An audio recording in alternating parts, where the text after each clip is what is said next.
Bienvenue sur les Disciples TV, particulièrement bienvenue dans cette thématique de la méditation biblique. Vous savez, la fois passée, on a médité, on a parlé sur l'étude biblique, on a essayé de comprendre c'est quoi une étude biblique. Et aujourd'hui, on va apprendre sur la méditation biblique. C'est quoi une méditation biblique? Parce que il est très important de comprendre que la méditation biblique, quand nous comprenons c'est quoi une méditation biblique et quand nous méditons bien la parole de Dieu, ça nous rapproche encore de Dieu, ça nous identifie vraiment à la parole de Dieu. Et parce que ce n'est pas pour rien même que Moïse parle même à Josué pour que les livres de la loi ne s'éloignent point de sa bouche, qu'il la médite jour et nuit. Ça veut dire qu'il y a une grande importance quand nous méditons la parole de Dieu, qu'on ne se limite pas seulement à lire, qu'on ne se limite pas seulement à toucher la Bible ou à mémoriser des versets, non, mais qu'on puisse c'est terminé, c'est finalisé par le fait de pouvoir méditer la parole, pour pouvoir grandir, nous identifier encore à la nature de Dieu, à la nature de Christ et bien sûr. Et aujourd'hui, nous allons apprendre sur ce quoi la méditation. Qu'est-ce qu'une méditation biblique? Une méditation biblique. Et parce que vous comprenez, il y a, de l'autre côté, il y a méditation, de l'autre côté, il y a Bible. Parce qu'il y a Bible, tout ce qui est biblique, c'est tout ce qui ressort de la Bible. Alors, nous allons répartir notre émission à trois niveaux. Le premier niveau, on va parler de c'est quoi une méditation seulement, pas biblique, c'est quoi une méditation. Le deuxième niveau, on va parler de la Bible, c'est quoi une Bible, on va donner la définition de la Bible, on va donner l'origine de la Bible, on va donner la composition de la Bible, on va papoter un peu sur l'historique même de la Bible. Et après, on va comprendre pourquoi il est très important pour nous, étant enfants de Dieu, de pouvoir méditer la Bible. Vous voyez? Alors, le premier point, on va comprendre ce quoi la méditation. Ouais, parce que la méditation, c'est pas parce que quand on dit méditation, ça ne veut pas dire que non, c'est biblique, non. Il y a des méditations qu'on fait qui ne sont pas bibliques. Mais nous, on veut parler de la méditation biblique, mais on veut d'abord comprendre la méditation sur quoi. Et j'avais prévu particulièrement trois définitions de la méditation que j'ai consulté aussi les dictionnaires, tout ça, qui vont nous aider à comprendre c'est quoi une méditation. La première des définitions, c'est que la méditation est une action qui consiste à réfléchir sur quelque chose, l'examiner mûrement, de manière à l'approfondir. C'est-à-dire que c'est une action qui consiste à réfléchir sur quelque chose, l'examiner mûrement de façon à l'approfondir. Donc la méditation nous aide à réfléchir, à approfondir un sujet. Quand on est en train de méditer sur un sujet, ça nous aide à approfondir, à pouvoir réfléchir sur cette chose que nous sommes en train de méditer, pouvoir songer dessus, pouvoir examiner mûrement avec maturité dans le but de l'approfondir. La deuxième des définitions, c'est que la méditation est une projection, une pensée que l'on fait sur une chose, une réflexion avec le but d'exécuter. Vous voyez, c'est une projection qu'on fait sur quelque chose, une pensée que l'on fait sur quelque chose, une réflexion qu'on fait aussi sur quelque chose avec l'idée d'exécuter ce que nous sommes en train de méditer. Oui, c'est très important de comprendre ça. Et qu'est-ce que j'aime encore, la dernière définition, c'est que la méditation est un approfondissement de la pensée. Oui, un approfondissement de la pensée qui apporte un changement et une transformation. J'aime beaucoup la dernière définition de la méditation. C'est-à-dire que c'est un approfondissement de la pensée qui apporte un changement et une transformation. Quand nous sommes en train de méditer sur quelque chose, ça apporte les changements et la transformation dans notre vie. Oui. Donc, vous avez compris, la méditation, c'est quelque chose qui apporte les changements. Moi, j'aime qu'on puisse retenir même la dernière définition. C'est ce que j'ai beaucoup aimé. C'est que la méditation est euh, est un approfondissement de la pensée qui nous apporte un changement et une transformation. Quand nous sommes en train de méditer sur quelque chose, le but c'est de pouvoir connaître, approfondir sur cette chose et réfléchir dessus et dans le but que cette chose puisse apporter une transformation et un changement dans notre vie. Oui. Parce que maintenant nous avons parlé de la méditation, comprenons maintenant sur quoi la Bible. Oui, c'est très drôle, je sais. Les gens vont dire, mais comment on va définir la Bible? Mais il faut qu'on comprenne un peu l'historique même de la Bible. Il faut qu'on comprenne même l'origine de la Bible pour qu'on connaisse vraiment exactement c'est quoi la Bible. Parce que déjà, quand on voit la Bible seulement en dur comme ça, avec les papiers, tout ça, C'est comme si on fait comme si on ne donnait pas trop de la valeur à la Bible, mais il faut qu'on comprenne un peu, qu'on développe un peu sur la Bible, connaître l'origine de la Bible, la composition de la Bible, connaître un peu en profondeur, toucher un peu quelques points pour que nous puissions ensemble comprendre la Bible, ce qui différencie la Bible des autres livres. Parce qu'il y a des gens qui prennent la Bible comme tout autre livre. Vous voyez? Or que la Bible, c'est différent de tous les autres livres. Voyez, la Bible, c'est comme une bibliothèque en fait, parce que ça contient en elle-même beaucoup de livres. Vous voyez, c'est quoi la Bible? C'est quoi la Bible? Aujourd'hui, nous comprenons c'est quoi la Bible. Nous, on parle de la Bible partout. C'est quoi la Bible? La première des choses, la Bible est un livre contenant la révélation de Dieu aux hommes. S'il faut aller très bref, est un La Bible est un livre contenant la révélation de Dieu aux hommes.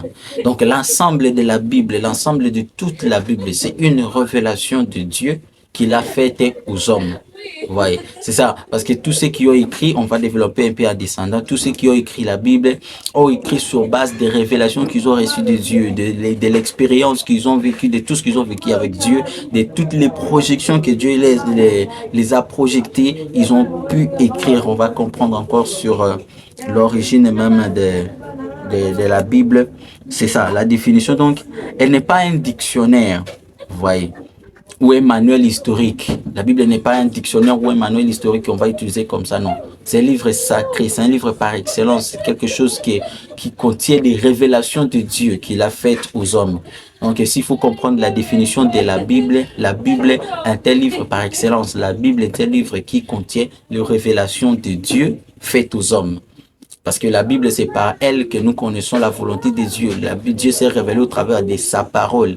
Il s'est révélé aux hommes de qui il est et de comment il veut que ceux qui s'approchent de lui puissent se comporter, puissent marcher. Vous voyez. Maintenant, parlons maintenant de l'origine de la Bible. Vous voyez, comment la Bible a commencé, d'où est-ce que ça a commencé pour que ça soit composé, parce qu'on l'appelle aujourd'hui Bible, parce que c'est composé de plusieurs livres, c'est composé de plusieurs livres à l'intérieur. Vous voyez, parce qu'à l'époque, on ne l'appelait pas Bible. À l'époque, on l'appelait Torah. Et là, il y a plusieurs prononciations, plusieurs appellations des Saintes Écritures. Oui, qu'on appelait, ce n'était pas la Bible, ce qui contenait la parole de Dieu, ce n'était pas en soi la Bible. Mais quand est-ce que ça a commencé pour qu'on puisse parler de la Bible? Vous voyez, tout a commencé. D'abord, on va comprendre que la Bible est un livre par excellence qui tire son origine de l'antique port libanais Biblos. Vous voyez, la Bible tire son origine de l'antique port romain Biblos, qui veut dire livre par excellence. C'est dans cette période-là qu'on a pu prendre les textes. Vous voyez, les textes pour faire quitter les textes des rouleaux pour pouvoir mettre dans un livre. Vous voyez, c'est pour la première fois que ça a été fait, les manuscrits de la Bible ont été enlevés des rouleaux comme ça existait, au temps passé, ça existait, et après on a mis dans un livre. C'est là on a commencé à appeler Bible, comme on a renommé l'ensemble des livres qui contiennent la parole de Dieu, on l'a mis dans un seul endroit, on a appelé ça Bible. Donc c'est de l'antique port libanais. Biblos, Biblos, ça a été dit ça pour signifier que c'est un livre par excellence, c'est un livre excellent qui est différent des autres livres. Oui, ça a été fait. Et même ça tire aussi son origine du grec qui veut dire to biblio. To biblio, voilà, c'est aussi du grec to biblio qui veut tout simplement dire livre. Mais moi, j'aime quand on parle de l'autre côté de l'antique port libanais qui veut le dire comme un livre par excellence, vous voyez. Donc, la Bible, c'est vraiment un livre par excellence. Ce n'est pas juste un livre qui contient juste des informations ou quoi que ce soit, mais c'est un livre par excellence. Vous voyez. Maintenant, on doit comprendre, il a fallu combien de temps pour que la Bible soit ce que nous voyons aujourd'hui. Pour que tout soit écrit de Genèse à l'Apocalypse, il a fallu combien de temps pour que nous puissions voir la Bible comme nous la voyons, pour que ce soit rédigé de Genèse à Apocalypse. Il a fallu près de 1600 ans.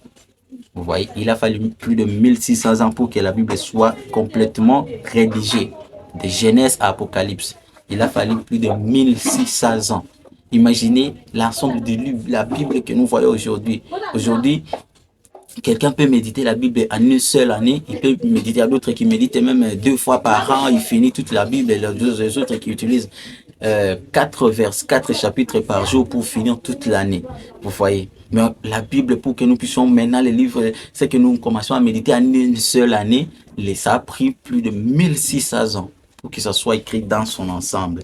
Et c'est vraiment exceptionnel ça. Ouais. C'est très important de comprendre ça. Donc la Bible n'est pas une œuvre d'une seule personne. Vous voyez, ce n'est pas une seule personne. Vous voyez, c'est impossible que quelqu'un vive, une seule personne puisse vivre 1600 ans. Il faut qu'il soit Dieu. Vous voyez, donc la Bible, tout ce qui est dans la Bible, c'est pas une œuvre d'une seule personne. C'est pas l'œuvre d'une seule personne, c'est plusieurs personnes. Dieu a utilisé plusieurs auteurs dans des périodes et dans des époques différentes. Il les a utilisés, il les a inspirés, qui sont parvenus à écrire la Bible. Vous voyez. Parce que c'est dans des différents milieux sociaux, dans des différentes catégories, dans des différentes classes sociales que Dieu a tiré des auteurs, des personnes qu'il a choisies pour pouvoir écrire. Ouais. Parce que dans la Bible, il y a des prêtres qui ont écrit, il y a des rois comme le roi David. Ouais. Il y a des prophètes qui ont écrit, Isaïe aussi, des prophètes qui ont écrit. Il y a des bergers, ouais. Il y a des bergers qui ont écrit. Comme David aussi, lui aussi, il était berger, il allait être roi. Il y a des collecteurs d'impôts comme Matthieu, vous voyez. Il y a des pêcheurs qui ont écrit, il y a des médecins comme Luc et tant d'autres personnes qui ont écrit. C'est l'ensemble de toutes ces personnes, Dieu s'est choisi. Imaginez un peu, moi, quand je faisais l'étude sur ce sujet, je me disais, imaginez la Bible avec toute la sagesse que nous trouvons dedans, avec toutes les révélations que nous trouvons dedans. Mais ça a été écrit même par des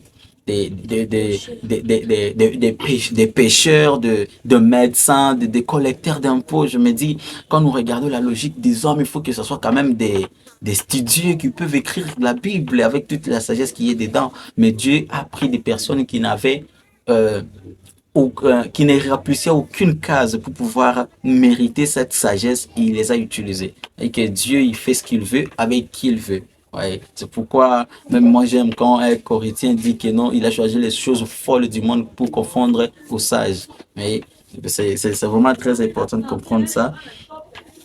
Ouais. Mais malgré toutes les personnes qui ont écrit la Bible, toutes les personnes qui ont rédigé la Bible, elles ne sont pas considérées comme les vrais auteurs de la Bible. Le seul auteur de la Bible reste Dieu. Vous voyez, le seul auteur de la Bible reste Dieu. Toutes ces personnes-là, elles étaient inspirées de pouvoir écrire, de pouvoir rédiger, de pouvoir écrire, mais la Bible a été dans son ensemble inspirée par Dieu. Oui, et Dieu reste le seul auteur de la Bible. Toutes ces personnes-là ne sont que... C'est comme, je le trouve comme des intermédiaires, vous voyez. C'est comme des secrétaires, si je peux le dire comme ça. C'est-à-dire ils étaient juste en train de mettre en écrit la pensée de Dieu que Dieu a déposée dans leur cœur. Et c'est par inspiration que la Bible a été rédigée, vous voyez. Parce que la Bible a été, c'est vraiment une inspiration de Dieu, vous voyez. Ça, donc c'est Dieu qui reste le seul auteur de la Bible. Nous pouvons lire 2 Timothée, chapitre 3, verset 16. 2 Timothée 3, verset 16.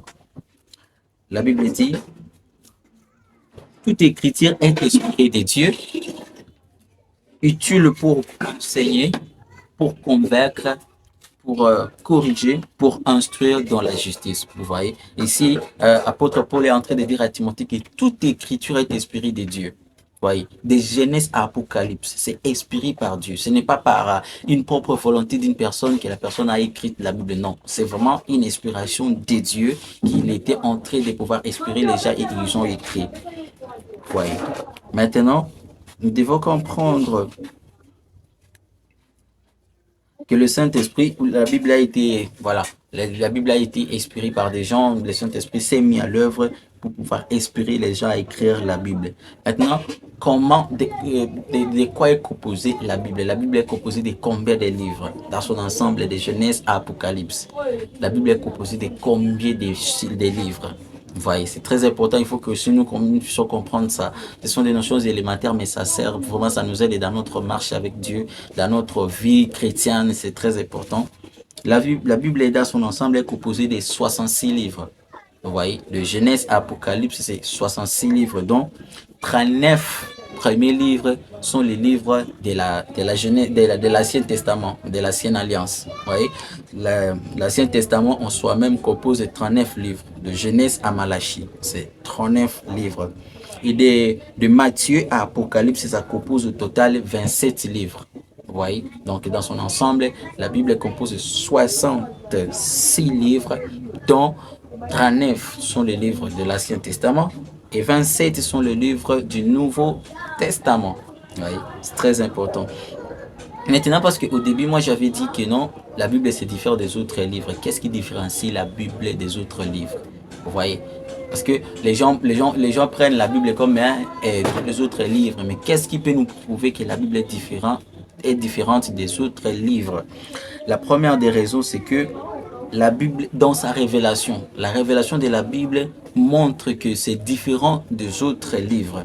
Vous voyez, la révélation de Dieu, que Dieu montre, Dieu révèle son intention dans la Bible. Quand nous regardons les révélations de Dieu, il révèle son intention, ce qu'il veut faire dans le futur. Cela nous prouve que non, la Bible n'est pas comme tous les autres livres, mais la Bible est un livre qui est différent de tous les autres livres. Nous pouvons lire un peu vite fait Ézéchiel chapitre 38, verset 23, pour pouvoir comprendre ça. Ézéchiel 38, 23, la Bible dit: je manifesterai ma grandeur et ma sainteté, je me ferai connaître aux yeux de la multitude des nations, et elles sauront que je suis l'Éternel. Vous voyez, ici Dieu est en train de pouvoir révéler ses intentions, ce qu'il fera dans le futur. Vous voyez, mais dans les autres livres, les auteurs n'écrivent que leurs propres pensées, ils ne font que reproduire certaines choses qui ont été faites dans le passé, par exemple. Mais ici, Dieu, il prouve ce qu'il doit faire dans le futur, et quand vous regardez, c'est fait exactement comme ça. Oui, c'est comme le passage qu'il a dit au prophète Joël, par prophète Joël, que au dernier jour, je répandrai de mon esprit sur toute chair. Et quand vous regardez dans Acte 2, vous voyez comment ça s'est répandu, ça s'est rendu disponible. Et jusqu'à aujourd'hui, les enfants, les jeunes gens, les vieillards, les personnes âgées, tous nous recevons le Saint-Esprit parce qu'il y a une promesse qui a été faite. Il y a une révélation. Dieu a révélé son intention, ce qu'il va faire. Vous voyez. La deuxième des raisons qui différencie la Bible des autres livres, c'est aussi son inspiration. C'est comme nous venons de lire dans 2 Timothée chapitre 3 verset 16 que la Bible a été inspirée par Dieu. Toute écriture est inspirée de Dieu. Ouais. Aujourd'hui, quelqu'un peut écrire un livre où il est inspiré par des chagrins, des douleurs, des déceptions, même par les démons. Il peut écrire un livre. Mais la Bible, sa façon de se comporter, sa révélation, son inspiration aussi, prouve qu'il est différent des autres livres. Il y a aussi son illumination. Voyez, le Saint-Esprit qui fait comprendre les textes de la Bible. Ici, vous voyez, il y a un livre, vous pouvez acheter un livre comme ça à la bibliothèque ou que vous pouvez acheter un livre, vous pouvez aller lire un livre, mais à la librairie, tout, partout, vous pouvez partir. Vous pouvez lire un livre, vous n'avez pas besoin du Saint-Esprit pour vous éclairer. Mais vous, la Bible, pour pouvoir comprendre les textes bibliques, pour pouvoir comprendre les saintes écritures, il faut que la Bible et le Saint-Esprit se vous illuminer. L'éclairage, la lumière sur les textes bibliques, c'est basé sur la connexion avec le Saint-Esprit. Ces trois choses vraiment vont nous aider à comprendre que la Bible est différente des autres livres que nous pouvons utiliser ici dans ce monde. Maintenant, c'est quoi la méditation biblique? Maintenant qu'on a compris la méditation, on a compris la Bible. Maintenant, c'est quoi la méditation biblique? Ça fait objet de notre thème, de ce que nous parlons aujourd'hui. Ouais. La méditation biblique est le fait de prendre un texte de la Bible, réfléchir dessus, raisonner et penser sans cesse à l'intention d'appliquer les textes. Oui, la méditation biblique, c'est le fait de pouvoir prendre un texte de la Bible, réfléchir, penser dessus, voyez, examiner, raisonner, penser à ces textes et laisser les textes nous transformer, laisser les textes agir en nous pour que nous puissions appliquer. Si vous vous référez à la définition qu'on a donnée, aux différentes définitions qu'on a données de la méditation, vous allez comprendre ça. Et maintenant, quand on mélange et la méditation et la Bible, ça fait que la méditation biblique, c'est une action de prendre un texte de la Bible, raisonner, réfléchir dessus dans le but de pouvoir appliquer cela. Oui. Quand nous parlons de la méditation biblique, on ne parle pas juste de toucher la Bible, de lire et de déposer. Parce qu'il y a des erreurs qu'on commet. Les gens pensent qu'il va prendre la Bible, il va lire et puis il va laisser juste avoir des informations ou bien retenir le verset, mémoriser le verset là. La personne va dire que elle a médité. Moi aussi, j'étais dans ce piège-là avant que je ne connaisse la vérité. Je me disais, quand je tiens ma Bible, je dis, je vais méditer un peu. Je médite et je lis juste les textes, vous voyez. Je vais lire juste les textes. Et moi, pour moi, je pense que non, j'ai médité. Or que non. La méditation, vraiment, c'est au-delà de la lecture. Il faut que les textes puissent entrer en vous pour que ça puisse vous changer. Vous voyez.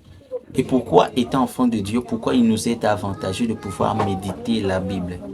Pourquoi ne pas seulement lire comme on le fait? Pourquoi nous devons maintenant entrer en profondeur pour pouvoir laisser les textes nous transformer? Pourquoi nous devons méditer la Bible étant enfant de Dieu?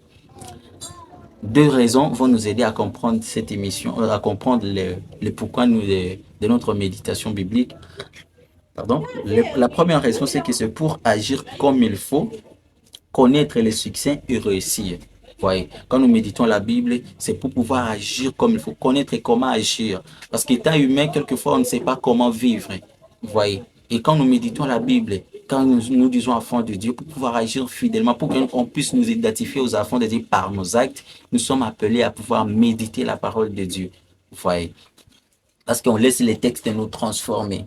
Voyez, c'est exactement ça. C'est comme Josué 1:8 dit, que ces livres de la loi ne s'éloignent point de ta bouche, médite-les jour et nuit.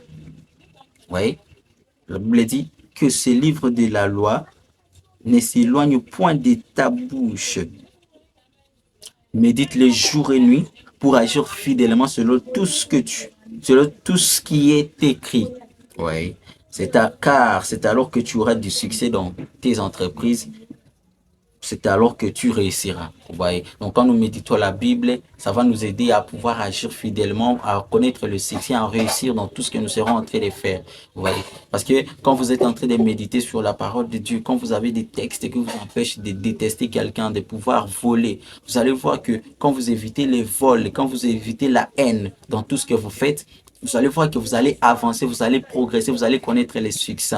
Oui. Mais pour pouvoir connaître ça, pour pouvoir éviter la haine et la jalousie ou tout ce qu'on peut faire, il faut qu'on médite la parole, qu'on laisse les textes qui parlent de ça nous transformer, nous changer. Oui. La deuxième des raisons, c'est pour être heureux, être différent et produire le fruit digne d'un enfant de Dieu. Nous méditons la Bible aussi, c'est parce que c'est pour que nous soyons heureux, nous soyons différents et que nous produisons les fruits dignes d'un enfant de Dieu. Parce qu'on ne va pas s'aider seulement enfant de Dieu par la bouche. Il faut qu'on voie aussi par les actes. Vous voyez, quand nous marchons, quand nous disons enfant de Dieu, il faut qu'on voie aussi les œuvres de Dieu par les actes que nous posons. Vous voyez, c'est comme un psaume dit. On va lire psaume chapitre 1er, du 1er au 3e verset.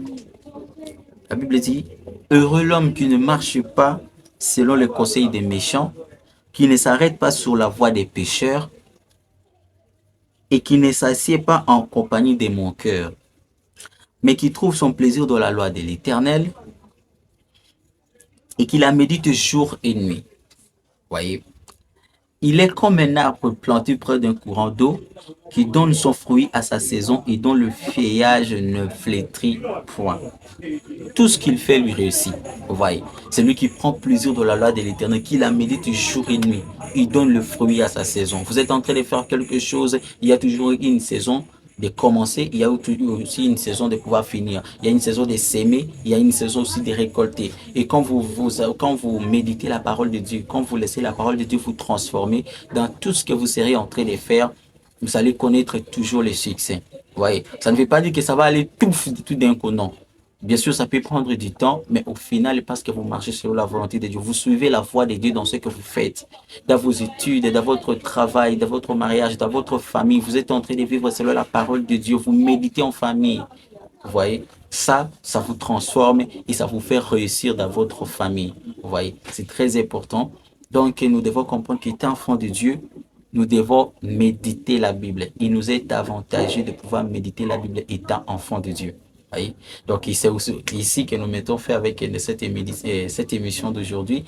La semaine prochaine, le mardi, on va faire une étude biblique sur le livre des Actes des Apôtres, chapitre 17, le verset du 10e au 12e verset. On va faire une étude biblique exceptionnelle et je crois que nous tous nous serons édifiés. Voyez. Et alors, pour aujourd'hui, moi, je vous dis à ce mardi. Que Dieu vous bénisse.